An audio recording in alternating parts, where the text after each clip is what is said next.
Go home. 20,000, 40,000 is nothing. We can top up. Yeah, you can do it. You want to do it? Yeah, let me do it. He wants to battle, and Luda has the best hand every single time. The friction between Luda Chris and Raymond is incredible. And in this video, we're gonna see what happens when fire meets fire. Does Raymond want to 5-bet this? He does want to 5-bet. 24. Here we go. But how did we get here? Whoa! What the fuck? It's okay. Yeah, Raymond. Man. Put him in his place. Luda is the type of player to push around any player that will let him. If you hate being 3-bet, he's going to 3-bet you relentlessly. I mean, who likes getting 3-bet anyways? Unless you're like me and take every opportunity to rip in ace king, maybe that's a leak. Raymond is the type of guy willing to take for 5 minutes with ace high because he doesn't want to get bluffed, which makes the pre-flop war between these two that much more interesting. Few key hands led up to this. Pretty sure 500. lifelong, you're still way ahead. Thank you, Mike. I'm getting super lucky with 9-7. 16.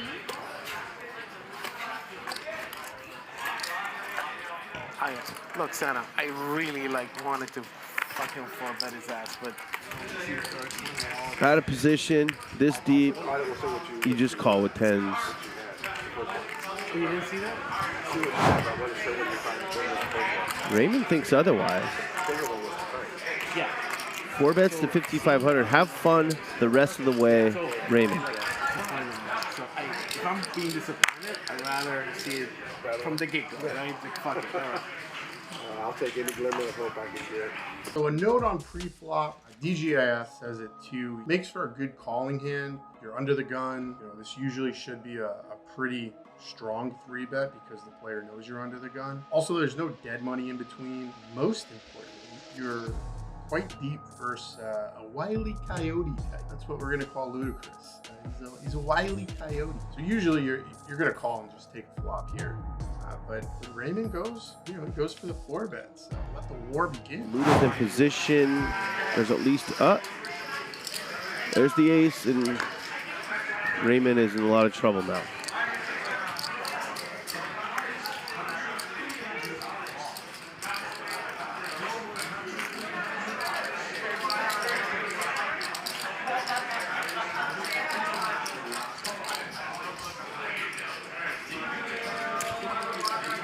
Small continuation bet, quick call. It's about as dry as a flop can be, and look at this.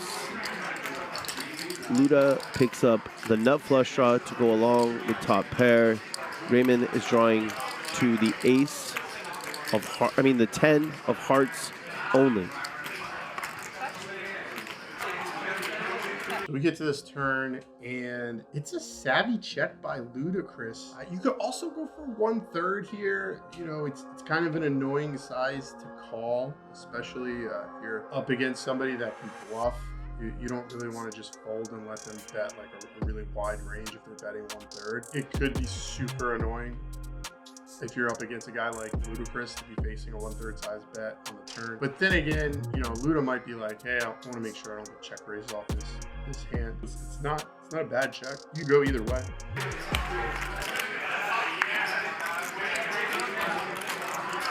Pot control / deception by Luda on the turn.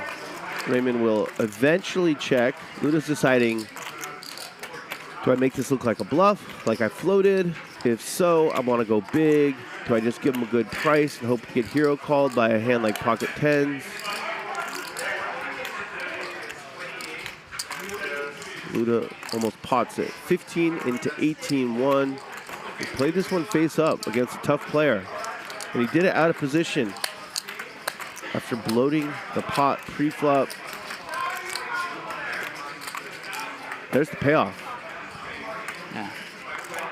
Next time you just call that 3-bet this deep out of position against Luda.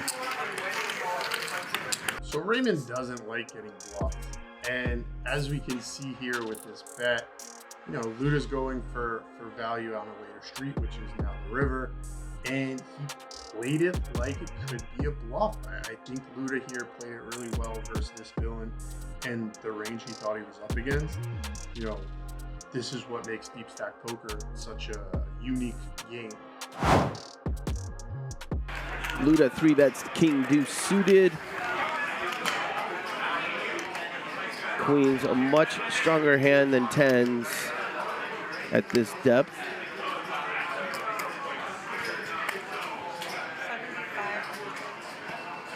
75. Another 4-bet. Come on, Luda. Do it for the fans. Put the call in and outplay him post flop. Coming back for your money? All right. Yes. So as we get to this part in the hand, we can see Luda trades mistakes. He'll give up an edge pre-flop by playing something like king deuce to maximize his edge post-flop. He plays his hand pretty well post-flop once he gets there.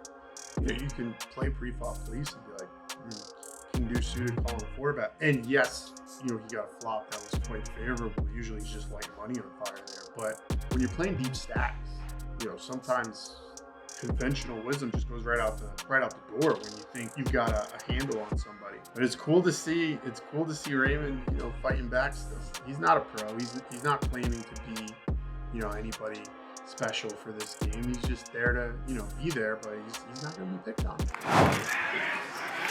Oh, Luda, the Sunrunner. Flops the top pair. He takes the king deuce up against the queens, and he almost flops his man dead. Check, check. And now Raymond has a gut shot straight draw. He can bet small or check. Either one's fine.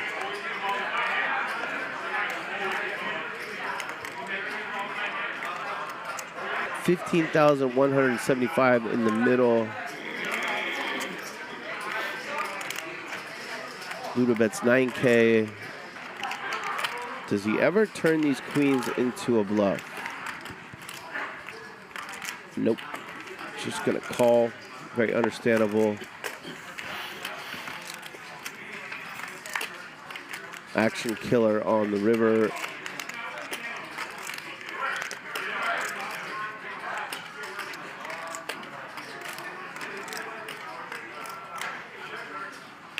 Nope. Queen. Queens? Yeah. Oh, crazy man. Gamble. You always killing me. Gamble. Did you notice something about these two hands? Luda was in position for both of them. Now let's see what happens when the tables are turned and Luda's out of position. Yeah. So maybe. Finally running hot. 18. Oh, shit, he's coming for it back. 1,800.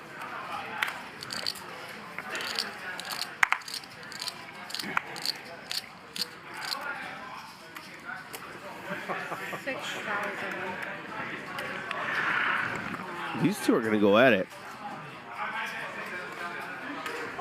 Might we see a 300K pot tonight?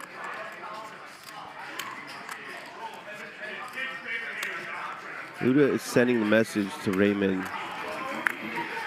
I am 0% scared of you, even out of position. You add on 110. You think that impresses me?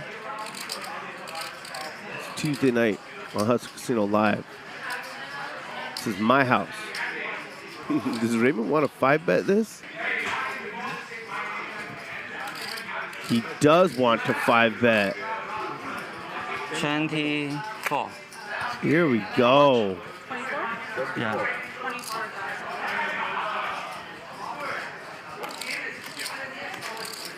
With that glasses, you look like Terminator.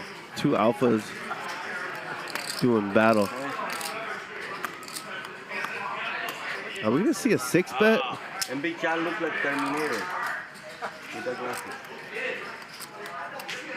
Come on, Luda. Old version. Kelly McGillis. You know what's going on. See her lately? Yeah, I have seen her lately. No. But There's her more. she is fine. Yeah, the first one. Yeah, but she's We got the she more doesn't age well. version of Terminator. Oh, he's gonna fold. Come on, Luda. Go home. Show him. Show him, Raymond. It's a bluff.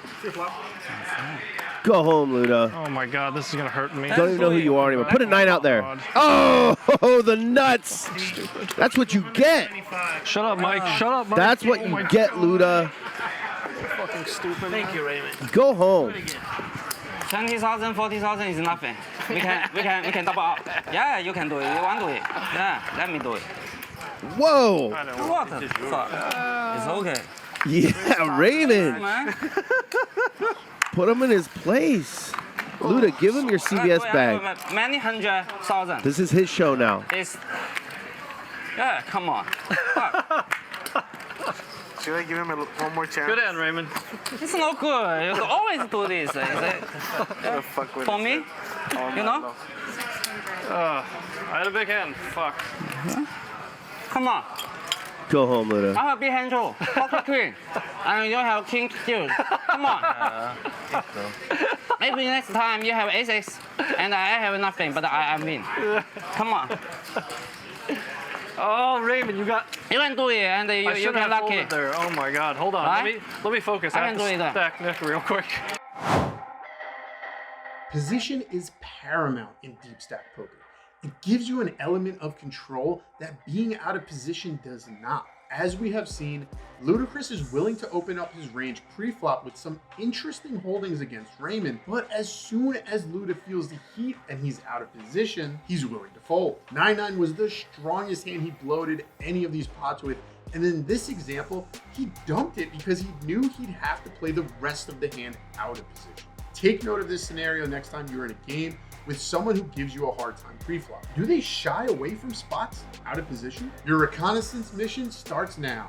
And if you want to see another example of a player adjusting their style to meet their needs, check out Nick Airball's sleepless run as he crushed the table with a different style than we were used to. Run good, my friends.